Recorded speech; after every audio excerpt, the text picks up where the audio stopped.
कि शिक्षा शेरनी का दूध है, जो उसे पी लेता है दहाड़ना शुरू कर देता है। पढ़ना और लिखना बहुत अलग बात है सर। आप बिना कंसंट्रेट हुए पढ़ सकते हैं, पर आप बिना कंसंट्रेट हुए लिख कभी नहीं सकते। अपने बच्चों को आप शिक्षा में कुछ चीजें अपने बच्चों को सिखाइए सर। एजुकेशन में आप में से बहुत सारे लोगों के छोटे भाई हैं, छोटे बहन हैं, आपके घर में बच्चे हैं। एजुकेशन सोल है सर, सोल। सोल इसी एजुकेशन ने, अंबेडकर का एक बड़ा प्यारा वचन है, बहुत प्यारा, जबरदस्त, कि शिक्षा शेरनी का दूध है, जो उसे पी लेता है दहाड़ना शुरू कर देता है। Education is the milk of a tigress, anyone who consumes it starts roaring. किसी भी समाज को, किसी भी देश को महान बनाना है, उसकी शिक्षा को मजबूत कर दीजिए। Education soul of family, society and nation. अगर शिक्षा सही हो जाए, अब पहली गलती जो हमारे मां बाप करते हैं, हमारे 90% मां बाप चाहते हैं कि उनके बच्चे 28 घंटा पढ़ें। आप कहेंगे 28? जी 28 घंटा, 28। कुछ पेरेंट्स तो मैंने देखा कि हमारे पास आए, साहब ऐसा है कि जरा हमारे बच्चे पे नजर रखिएगा। अरे भैया मैं आईबी में हूं, मैं रॉ में हूं, तुम्हारे बच्चे पे नजर रखूं? बच्चों को इस फॉर्मूले पे पढ़ाइए, 4 into 8 and 18। ये 8 and 18 का फॉर्मूला कंपटीशन वालों के लिए, वो भी आईएएस।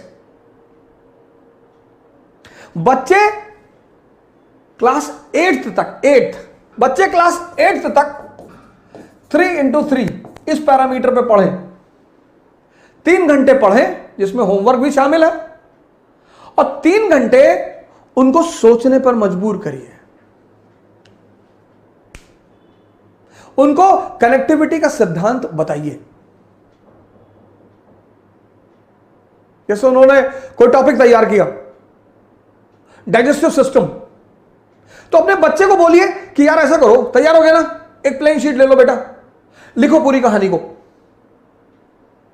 बहुत सारे बच्चे क्या करते हैं, किताब लेके बैठ जाते हैं, और अब किताब पढ़ने में, पढ़ना और लिखना बहुत अलग बात है सर। आप बिना कंसंट्रेट हुए पढ़ सकते हैं, पर आप बिना कंसंट्रेट हुए लिख कभी नहीं सकते। लड़कों की लिखने की आदत डालिए सर, बहुत प्रेस मत करिए, एक शेड्यूल बना दीजिए बस, कि अच्छा ठीक है, डाइजेस्टिव सिस्टम तैयार जी, कार्बन एंड कंपाउंड तैयार, चैप्टर तैयार, हाँ जी, चलो लिख डालो। उनकी लिखावट को चेक कर दीजिए। 3 घंटे पढ़ें क्लास 8 तक, और 3 घंटे उनसे लिखवाइए सर। 6 महीने में लिखवाइए जरूर सर। जिस टीचर से ट्यूशन पढ़ने आते हैं उनसे बोलिए। यह तो आईएएस का फॉर्मूला है सर। 8 घंटे पढ़ना, 18 घंटा पढ़ाई के माहौल में रहना। लॉ ऑफ कनेक्टिविटी, पहले फेज में जो बच्चे 8th क्लास में है, 8th तक, इनको 2 चीजें सिखाइए, व्हाट एंड व्हाई, बस। अगर ये 2 चीज आप समझा ले गए तो आप समझिए जिंदा कर रहे हैं दिमाग को। रटने मत दीजिए सर, रटने से दिमाग तोते जैसा हो जाता है, उसको बाद में जिंदा करना बहुत मुश्किल है। क्लास 8th तक एनालिसिस पे मत ले जाइए sir. What and why, example, अब अशोक का धम, अशोक का धम क्या और क्यों, बस। क्या? एक धार्मिक नीति, एक धार्मिक नीति, रिलीजियस पॉलिसी, जिसका उद्देश्य यूनिटी पैदा करना, बस। क्या? क्यों? क्योंकि भारत यूनिटी इन डाइवर्सिटी का देश है। मौर्य साम्राज्य, काबुल से कन्याकुमारी, गुजरात से नॉर्थ ईस्ट। समझदार शासक है। आज हिंदू मुसलमान है, तब बौद्ध ब्राह्मण जैन। आज हिंदू मुसलमान ईसाई लड़ रहे हैं, आज तब बौद्ध ब्राह्मण जैन, इनके बीच खटास थी। और परिवार में अगर तनाव होगा तो परिवार विकास नहीं होगा, और राष्ट्र में अगर तनाव होगा तो राष्ट्र का विकास नहीं होगा। यह बात अशोक को समझ में आई कि विकास के लिए सबसे जरूरी चीज क्या है? Internal peace. तो वो धम्म की नीति लेकर आया। बस इतना समझा दीजिए।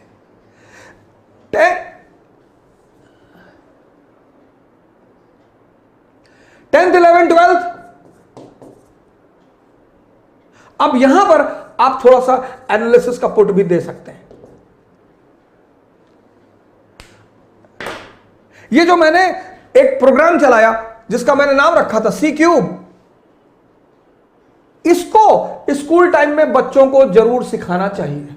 सी क्यूब, पहला सी कनेक्टिविटी, जोड़ना सिखाइए सर बच्चों को। आप नहीं पढ़ा रहे ना, आपका जो ट्यूशन लगभग लोगों ने रखा है, लगभग उस टीचर को बोलिए कि मेरे बच्चे को यह सिखाओ, कनेक्टिविटी, ये धम्म क्या और क्यों, कनेक्टिविटी।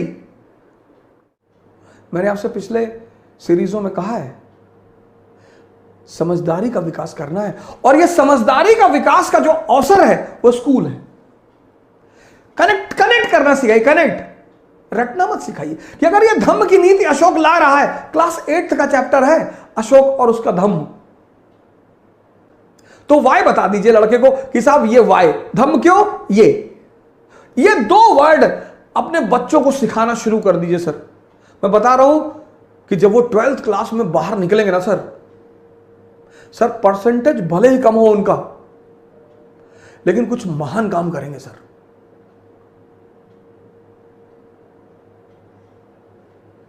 परसेंटेज बहुत ही भले ही कम हो सर, लेकिन काम कुछ महान करेंगे सर। कनेक्टिविटी आप सिखाएंगे तो कनेक्टिविटी से क्या पैदा होगा? कॉन्सेप्ट पैदा होगा। भारत की शिक्षा प्रणाली को रटने के सिद्धांत को छोड़कर समझने के सिद्धांत पर आना पड़ेगा। यह पहला परिवर्तन भारत की शिक्षा प्रणाली को करना पड़ेगा सर, करना ही पड़ेगा। शिक्षा का उद्देश्य है दिमाग को जिंदा करना। कनेक्टिविटी सिखाइए सर। शुरुआत में किसी भी चीज की जो लर्निंग है, लर्निंग, जैसे साइकिल चलाना जब आपने सीखा तो शुरुआत में दर्द हुआ, शुरुआत में टाइम, किसी भी चीज के शुरुआत में टाइम लगेगा सर। एक बार आप सीख गए, उसके बाद हाथ छोड़ के साइकिल चलाने लगे। वो जो पहला फेज होता है वो ऐसा होता है, ऐसा, यही चैलेंजिंग होता है। लर्निंग का जो पहला फेज होता है वो ये होता है। बड़ा इंपेशेंट हो जाता है आदमी कि यार बहुत धीरे हो रहा है। शुरुआत में होगा सर, शुरुआत में आप साइकिल लेके भागे, फिर आप बीच में घुसे कुछ दिन, फिर आप डंडे पे बैठे, फिर आप गद्दी पर आए, एक दिन आप थोड़ी बैठ गए। Learning is always a slow process, always. Impatient होने की जरूरत ही नहीं है सर। कनेक्टिविटी सिखाइए सर, अपने बच्चों को जोड़ना सिखाइए। आप नहीं पढ़ा रहे ना, आपका ट्यूटर पढ़ा रहा है, कोच पढ़ा रहा है, ट्यूशन पढ़ा रहा है, उनको बोलिए कि भैया हमारे बच्चों को रटाना मत।